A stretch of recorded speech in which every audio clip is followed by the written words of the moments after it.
नमस्कार। ईरान में जुमे की नमाज पर जो हुआ उसने बता दिया कि ईरान के इरादे क्या हैं। तेहरान की मस्जिद में दुनिया भर के मुसलमानों को इजराइल के खिलाफ एक होने का संदेश देने के लिए इकट्ठा हुए इस अतः सैलाब को देखिए, जिससे खैबर खैबर और सहयोन के नारों की आवाजें आ रही हैं।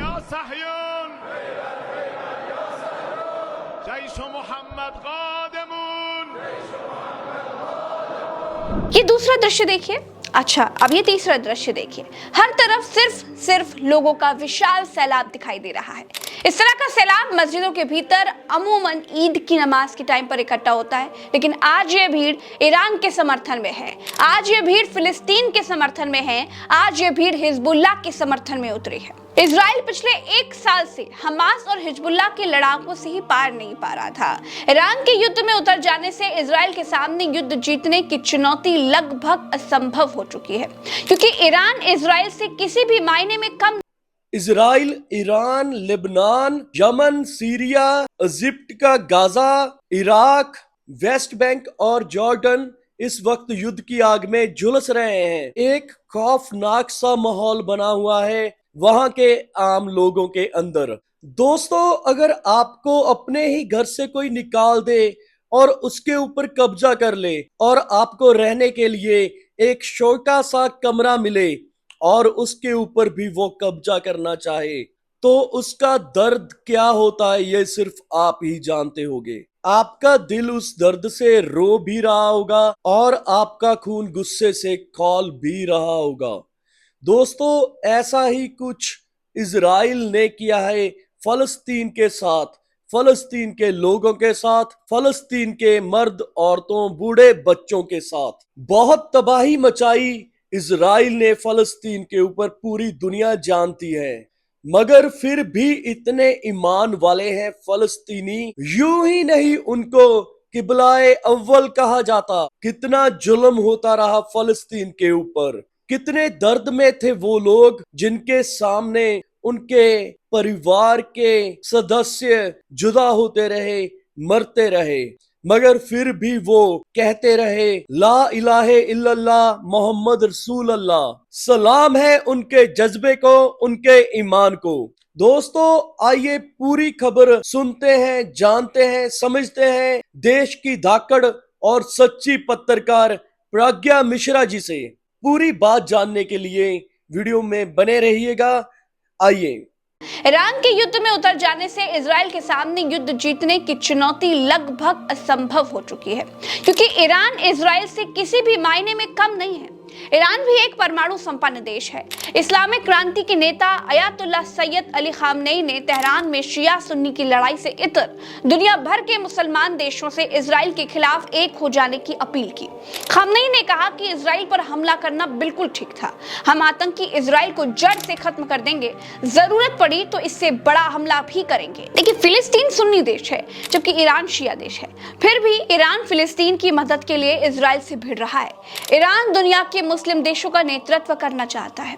अपने भाषण में आयतुल्लाह खामनेई ने कहा, सैयद हसन नसरल्लाह अब हमारे बीच नहीं है, लेकिन उनकी आत्मा मुसलमानों को हमेशा प्रेरित करती रहेगी। भाषण के एक हिस्से में नेता ने अरबी में भी बात की और कहा कि इजराइल एक दुर्भावनापूर्ण, जड़हीन, कृत्रिम और अस्थिर देश है, जिसे अमेरिकी समर्थन के साथ मुश्किल से जीवित रखा गया है और ईश्वर की इच्छा है कि इसका जीवन लंबे समय तक नहीं रहेगा। खामनेई ने कहा कि इजराइल का ज़ायोनी शासन पृथ्वी से मिटा दिया जाएगा और ईश्वर की इच्छा से हम ऐसा करेंगे। दोस्तों, खामनेई ने ज़ायोनी शासन का जिक्र किया। अब ये ज़ायोनी शासन क्या है, इसको भी समझना चाहिए। देखिए, ईरान एक शिया देश है, फिलिस्तीन सुन्नी देश है, लेकिन फिर भी ईरान में ये भेदभाव नहीं हुए, क्योंकि ईरान ज़ायोनीवाद का विरोध करता है। ईरान और फिलिस्तीन के संबंधों की कहानी बड़ी जटिल और ऐतिहासिक है, जिसमें धार्मिक, राजनीतिक और भू राजनीतिक पहलू भी शामिल है। ईरान एक प्रमुख शिया देश है, जबकि फिलिस्तीन में अधिकांश जनसंख्या जो है वो सुन्नी मुसलमानों की है। इस धार्मिक विभाजन के बावजूद ईरान ने दशकों से फिलिस्तीन का साथ दिया है। इस समर्थन के पीछे का मेन रीजन है इस्लामिक क्रांति, ज़ायोनीवाद का विरोध और पश्चिमी शक्तियों का विरोध और मुस्लिम दुनिया का नेतृत्व करने की इच्छा। फिलिस्तीन और ईरान के बीच दोस्ती को समझने से पहले शिया सुन्नी को भी आपको समझना पड़ेगा। शिया और सुन्नी इस्लाम के दो प्रमुख संप्रदाय हैं। ये विभाजन इस्लाम की शुरुआती राजनीति और धार्मिक घटनाओं पर आधारित है। इस्लाम के दो प्रमुख संप्रदाय के बीच विभाजन की जड़ें पैगंबर मोहम्मद की मृत्यु के बाद के समय से है। पैगंबर की मृत्यु के बाद ये सवाल उठ खड़ा हुआ कि उनके बाद इस्लामिक समुदाय का नेतृत्व आखिर कौन करेगा। इस मुद्दे पर सहमति न होने के कारण ही शिया और सुन्नी संप्रदायों का जन्म हुआ।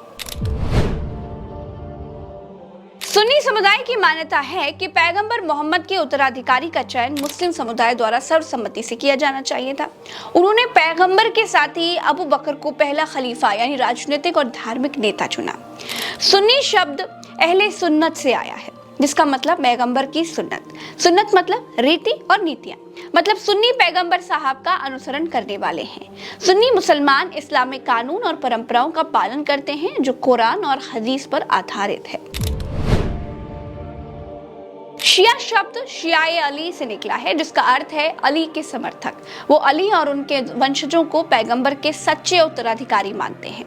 शिया मुसलमानों का मानना है कि पैगंबर मोहम्मद के बाद उनके परिवार के सदस्य को नेतृत्व करना चाहिए था।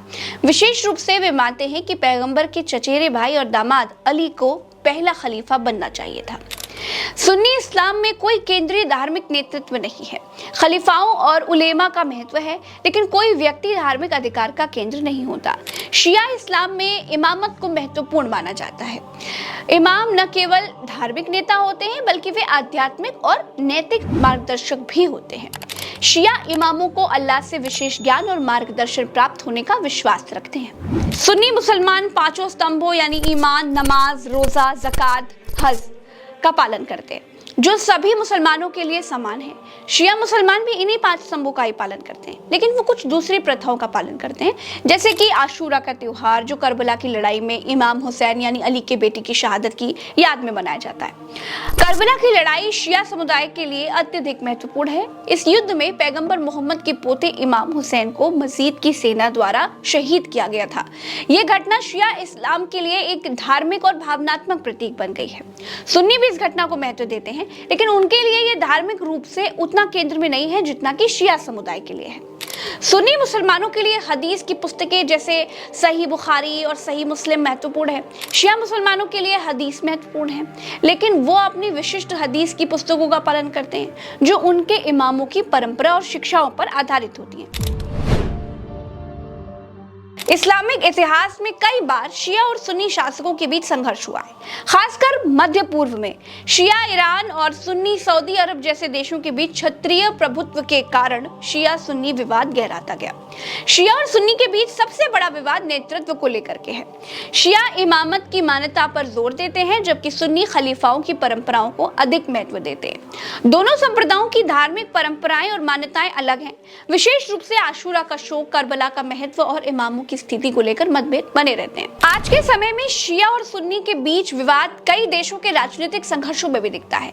ईरान और सऊदी अरब जैसे देश शिया सुन्नी विभाजन के प्रतीक बन गए हैं, और ये संघर्ष सीरिया, इराक, लेबनान और यमन जैसे देशों में भी दिखता है। शिया और सुन्नी संप्रदायों के बीच मतभेद ऐतिहासिक और धार्मिक दोनों है, जो पैगंबर मोहम्मद के उत्तराधिकारी के सवाल पर आधारित है। ये मतभेद केवल धार्मिक ही नहीं है, बल्कि राजनीतिक और सांस्कृतिक भी है।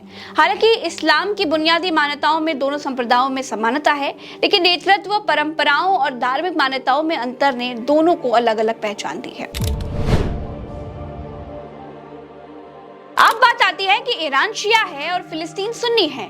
फिर क्यों यहाँ पर शिया सुन्नी देशों के बीच इतनी मोहब्बत दिखाई देती है? क्यों ईरान फिलिस्तीन के लिए मरने मारने के लिए तैयार है भाई? इसे भी जानना जरूरी है ना। तो सुनिए, कहानी 1979 से शुरू होती है, जब इस्लामिक क्रांति से पहले ईरान के संबंध पश्चिमी देशों और इजराइल के साथ अच्छे थे। उस समय ईरान में शाह मोहम्मद रजा पहलवी का शासन था, जो अमेरिका और इजराइल के करीब थे। फिलिस्तीनी मुक्ति आंदोलन के प्रति उनकी नीति उदासीन थी, लेकिन ईरान की इस्लामिक क्रांति ने इस समीकरण को पूरी तरह से बदल दिया। 1979 में ईरान की इस्लामिक क्रांति के बाद अयातुल्लाह रूहुल्लाह खुमैनी ने फिलिस्तीनी मुद्दे को अपनी प्राथमिकताओं में रखा। खुमैनी ने इजराइल को इस्लाम का दुश्मन घोषित किया और फिलिस्तीन को स्वतंत्रता के संघर्ष को धर्म को कर्तव्य बताया। ये क्रांति शिया विचारधारा से प्रेरित थी, लेकिन खुमैनी ने फिलिस्तीनी संघर्ष को शिया सुन्नी विभाजन से ऊपर रखा। उनके लिए इजराइल का विरोध और फिलिस्तीनी जनता की मुक्ति इस्लामिक एकता के प्रतीक बन गए।